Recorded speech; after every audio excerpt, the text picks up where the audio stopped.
नमस्ते, मैं हूं वंशी सूर्य और आप देख रहे हैं वंशी इंडिया। देश में माओवाद को यानी लाल सलाम को आखिरी सलाम कहा जा रहा है। ऐसे में माओवादियों को कड़ी टक्कर देने में किसी ने अहम भूमिका निभाई है, तो वो है C60 के जवान। तो क्या है उनकी कहानी, चलिए जानते हैं इस स्टोरी। देश की सबसे बड़ी ज्वलंत समस्या कहा जाने वाला नक्सलवाद अब अपनी आखिरी सांसें ले रहा है।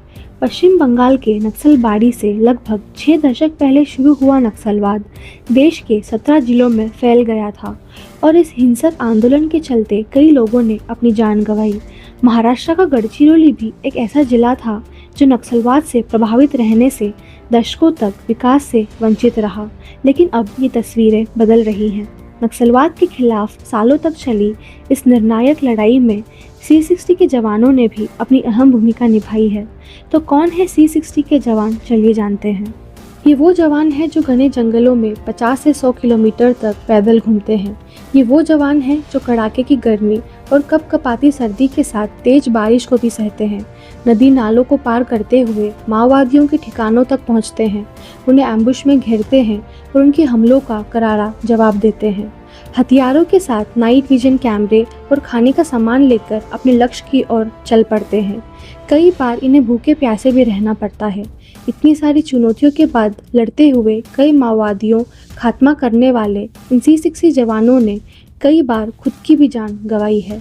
स्थानीय आदिवासियों के साथ बनी इस फोर्स में लगभग 25 से 30 जवान होते हैं और इन्हें यहाँ की भौगोलिक स्थिति की काफ़ी जानकारी होती है।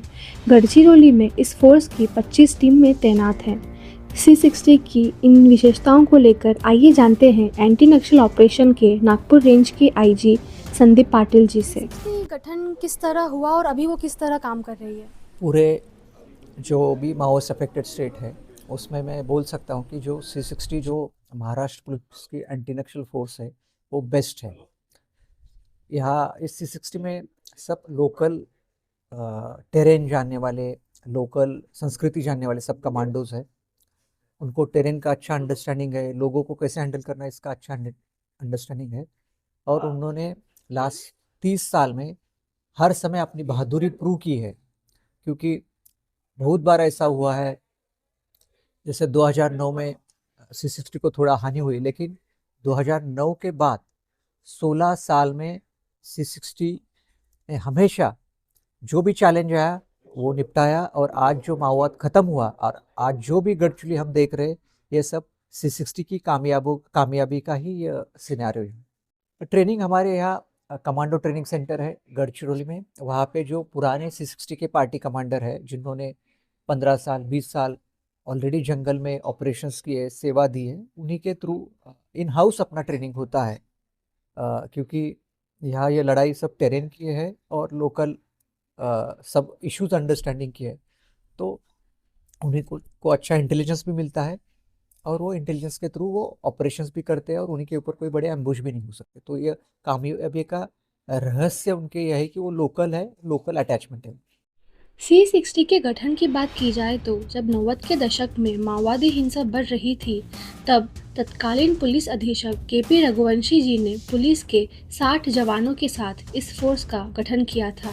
इसीलिए इसे C60 कहा जाता है।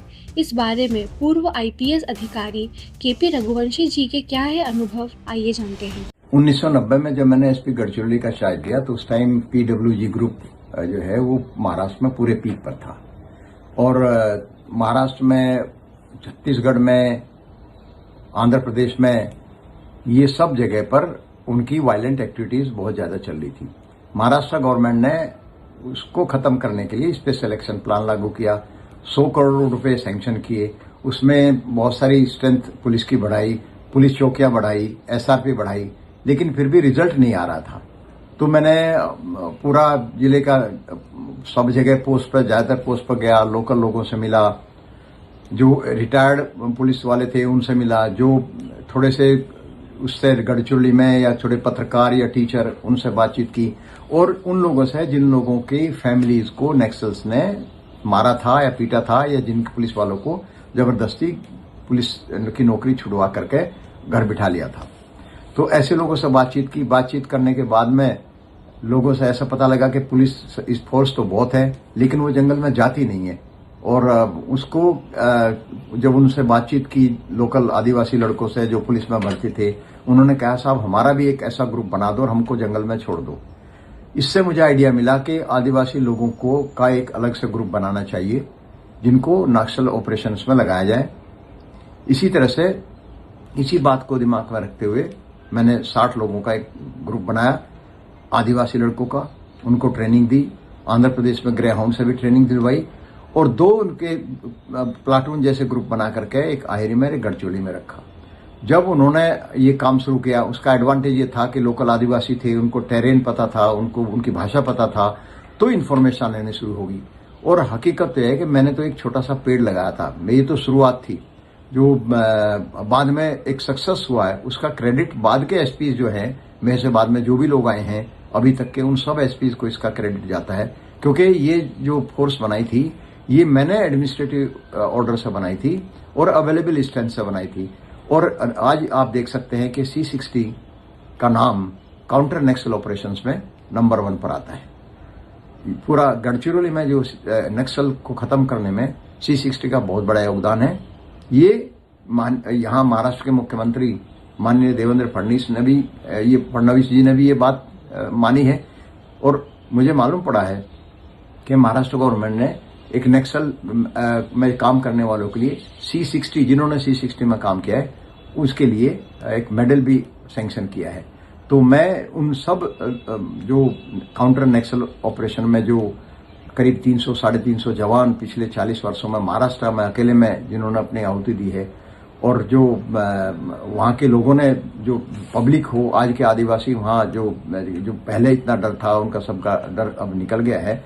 और जो वहाँ का नक्सल जिनको कहते हैं, अभी माओइस्ट कहते हैं, उनका उन्मूलन करने के लिए जो C60 ने योगदान दिया है, मुझे बहुत बड़ी संतुष्टि है और मैं इससे जुड़ा रहा। इसके शुरू में निर्माण में कम मेरे हाथों से हुआ, मुझे इस बात का बहुत फक्र है। इस फोर्स के जवानों के प्रशिक्षण के लिए हैदराबाद के ग्रे हाउंड केंद्र भेजा जाता है, जिन्होंने आंध्र प्रदेश में माओवाद को टक्कर देने में अहम भूमिका निभाई थी। यही नहीं, इन जवानों की ट्रेनिंग हरियाणा के राष्ट्रीय सुरक्षा के प्रशिक्षण केंद्र में भी होती है। इन प्रशिक्षणों के बाद गढ़चिरौली आकर ये जवान नक्सलवादियों से लोहा लेते हैं। यही नहीं, माओवादियों के साथ लड़ाई के साथ साथ ये जवान स्थानीय लोगों से मेल जोल बढ़ाकर उनकी रोज़मर्रा की मुश्किलों को दूर करने में मदद भी करते हैं। चूँकि अब देश को माओवाद मुक्त घोषित किया जा चुका है और इन जवानों ने इस संघर्ष में अहम भूमिका निभाई है, तो अब इन्हें महाराष्ट्र सरकार ने अवार्ड देकर सम्मानित करने का ऐलान किया है। नक्सल ऑपरेशन में तकरीबन 30 सालों तक अपना योगदान देने वाले C60 के इन जवानों को अवार्ड देने की पहल राज्य के मुख्यमंत्री देवेंद्र फडणवीस ने की है।